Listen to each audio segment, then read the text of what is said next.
It's been a very quiet day in St John's Wood, on the Abbey Road today, apart from the building.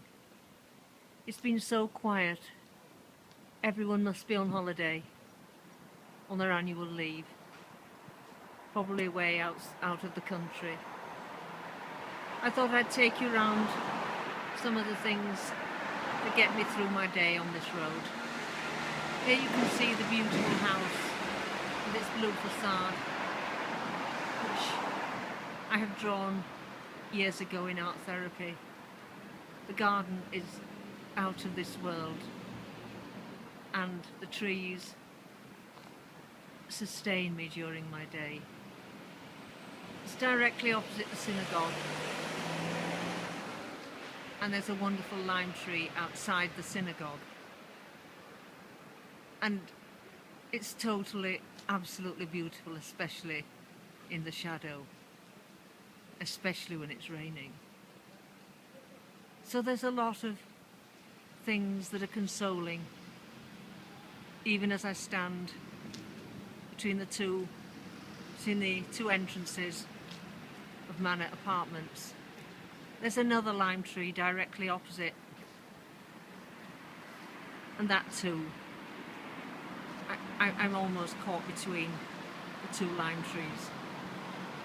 As I was in Oxford in 1994, in Wellington Square, outside the university offices, I sat with my back to a lime tree, and there was a wonderful lime tree opposite, and I watched it for 9 months as the leaves slowly fell to the ground. The upturned leaves on the ground were like snow by the end of autumn, and every leaf seemed to fall on their face, with the spines turned upwards towards the light. Brian Blandford, who lives in that blue house, brought a CD out for me to give to Barry for his heroic effort in travelling for 13 days, called Fear Thou Not, Songs for Healing, with pieces by Gounod and Gerard Finzi. There's some lovely people around me, my own neighbours, whom I didn't know.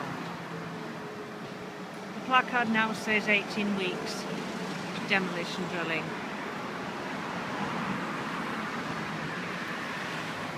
And across there's a reference to the YouTube video, the YouTube channel.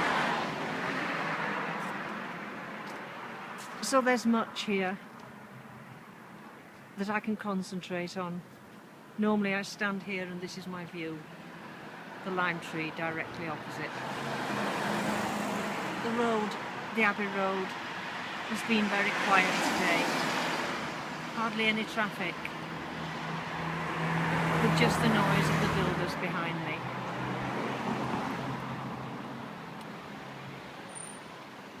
A young girl came out with her baby. She owns a flat here, and she came out with a letter, which is a homeowner. She would have had to have been notified, and it proposes more works on the roof of this block when these are finished. The previous landlord to Bruce Ritchie 7 years ago tried to get planning permission, the same kind of planning permission, I think 4 times, and he was refused. I don't think Bruce Ritchie from Residential Land will manage to obtain planning permission. The party wall, the railing of which you can see just ahead, would oppose it as they did before. Some of the old ladies that were at that planning appeal that Bobby Kapoor put in an application for the landlord, whom I had for 4 years before residential land came. Some of them have already passed away, so they won't be there. Mrs. Byrne was one of those. It's very empty. It's 5 o'clock here. Some of the vans have gone home. But I don't go in until the site is officially closed at 6.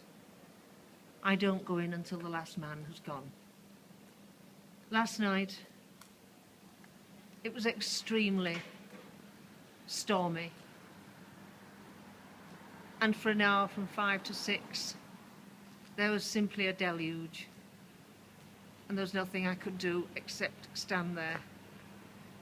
It was already too late to get a brolly. I just had to bear with it. The platform hasn't been driven round the block today, so my cats have at least been spared the noise of that platform. 2 wonderful poplar trees towering just outside my back window, and another 2, which I referred to before, you can't see because the foreground trees are obscuring that view. But Stephen Spender had the view on the other side until his death in 1995. In some ways I feel very sad that my summer has to be wasted in this way. And something of what my young neighbour said this morning, what can I possibly do? They're builders. No one can stop them. And she made me think she was neutral. She wasn't hostile in any way.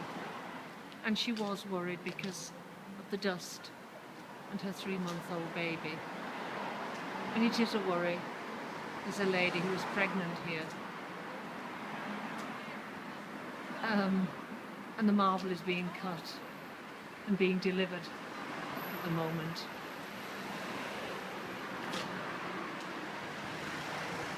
It made me think, why am I doing this? I feel that however circumscribed my life was until the builders arrived, however fragile it was, and I certainly wasn't writing poetry, it wasn't futile enough to be thrown away and trampled underfoot as it would have been under the slab drills if I hadn't made a stand and said no, my life is precious to me. When I go to Barry and Daisy's to record Barry, I haven't been there for a while, but when I can get there this Friday, the first thing that occurs to me is the peace, the absolute calm and peace that they are surrounded by, a peace that money can't buy. However much money someone could have, they cannot buy that kind of peace here on the Abbey Road. I would advise anyone thinking of downsizing and buying a flat, don't do it. Don't buy a flat here. Because this doesn't just happen to people like me, pensioners on pension credit, with only just enough money to live on. It can happen to the young homeowner who spoke with me this morning and was delightful company for a while.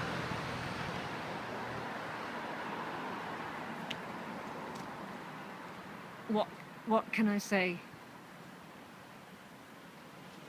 Our lives are worth more than just being thrown away in this way. At least I made a stand. I wouldn't have been able to live with myself had I not done.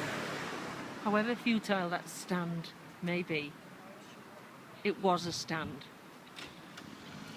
and will continue to be a protest for what matters.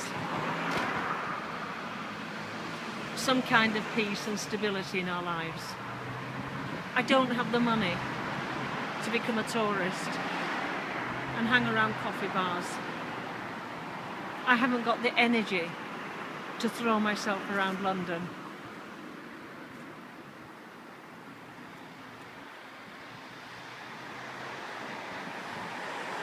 And I wouldn't want to do that anyway. I want to write. And however limited, I want to try to put some things right. If not just in my life, but for other people too. My protest has become also about the noise team, about the sheer lack of support from them. Now it's virtually hardly worth recording breaches. The complaints seem to go nowhere. Mr. Wilkinson said that the contractors, that they, the noise team, had imposed the noise order on the contractors who had been angered by this imposition. But what about us? What about the tenants? Where does our anger go? Where do we feature in this? We had no voice back then. We still don't have that voice. There's no one to hear us if we did call out. No one is listening. Where we, the builders, are allowed to be angry, but we are not. We're not allowed to live our lives at the moment. And according to my young neighbour, worse is to come. She's had a letter saying that there are going to be plans are afoot for a redevelopment on the roof of the penthouse, the little caretaker's flat, which has always been there, and which was Rob and Yelena's home until last Tuesday. There are rumours about 2 stories more on this block. The block opposite is 8 stories. But Will Wilkins assured me today that this wouldn't happen because of the way that the flat roof is designed. But the penthouse could be expanded. He may get planning permission for that, which means more noise, more slab drilling, even at the end of October, when this present contract finishes. It may not end as we all thought. The leaves are starting to fall slowly, and autumn is starting. The first feel of autumn from the trees, which are at their best at this time of year, especially the lime trees. The first leaves are beginning to fall. I cannot describe the beauty, the sheer and absolute joy I feel when I look at these 2 lime trees. This one in the garden of Flat 2 Blenheim Road, and the lime tree opposite. Probably siblings from before the block was built.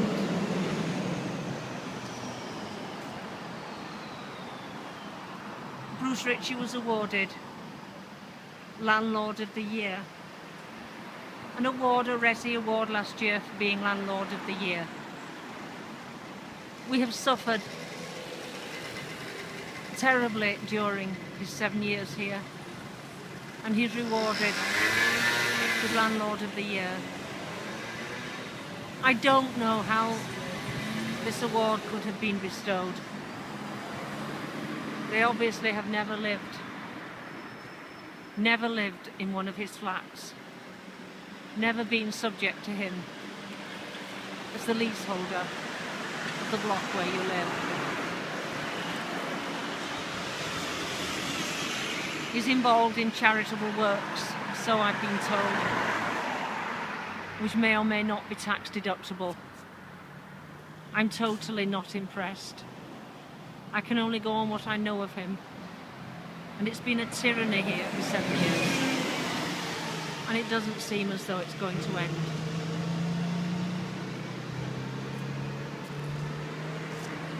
There's only the protest. We've ordered more placards to keep me going. But the people that pass are hugely supportive. 3 vans passed tonight and all hooted their horns. It was so nice, because when you've been away, it's very difficult to get back again into your stride. The public forget that you've even been there. You have to earn their support. And it's difficult to say what goes through the mind of a protester in protest mode. I think of Brian Hall. I miss him so much. One of my close friends. He said, don't stand by a placard unless you absolutely believe in what you're doing. And he gave me such a hug the last time I saw him. I think that was in September 2010. He must have already known it would be the last time we would ever meet. He would be dead 9 months later of lung cancer, probably from standing by the roadside on the Abbey Road. Protest and poetry are very, very closely linked. And somehow out of this protest, the poetry might come back. Certainly I've met some wonderful people here. People that I wouldn't have wanted not to know.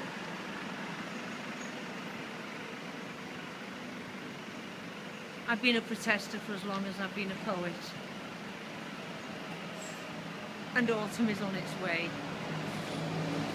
I've never written. I've never failed to write in October. Let's hope that the poetry is on its way.